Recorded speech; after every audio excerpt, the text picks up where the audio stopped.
E aí, gente, vamos para o capítulo 1º do livro de Marcos? Então, gente, diferente de outros livros, né, de outros evangelhos, Marcos, ele não fala da genealogia de Jesus. Ele começa já com a história correndo, então ele começa falando de João Batista, que foi aquele que veio preparar o caminho. Nessa época, já fazia 400 anos que Deus não mandava um profeta para falar com o povo dele. E Deus envia João Batista à frente de Jesus. João era um cara super esquisitão, João era primo de Jesus, e ele era um cara muito esquisito. Ele se vestia de pele de animais, ele comia gafanhoto, mel silvestre. Então, João também, ele não se importava em massagear o ego de ninguém. Ele denunciava os pecados das pessoas, que era a verdadeira função de um profeta, né? O título, né, João Batista prepara o caminho. Mas por que preparar o caminho? Isso é uma super curiosidade. Então, naquela época, não existia saneamento básico. Quando um rei estava para entrar numa cidade, eram convocadas as pessoas que moravam ali para limpar a cidade, para que o rei pudesse passar e a cidade estar limpa. Então, era o que João veio fazer, sendo que espiritualmente. Trazer as pessoas ao arrependimento antes que o Messias, né, que era o rei dos judeus, ele viesse para fazer o seu ministério. Uma curiosidade também sobre João é que o pai dele era sacerdote. E o sacerdócio, né, ele vinha de uma linhagem. Então, quando foi separadas as tribos de Israel, foi separado uma tribo específica para ser sacerdote. Então, o sacerdócio deveria passar de pai para filho.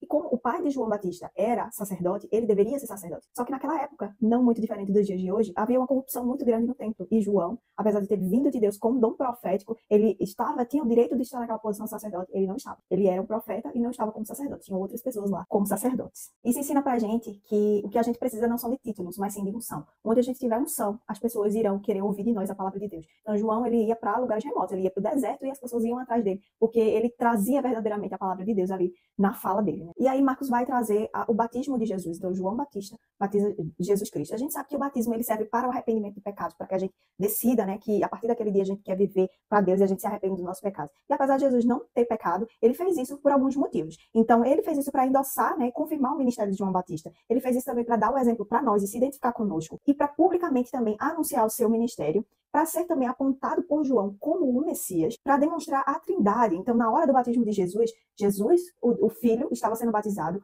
o Espírito Santo aparece em formato de pomba e se ouve a voz do Pai.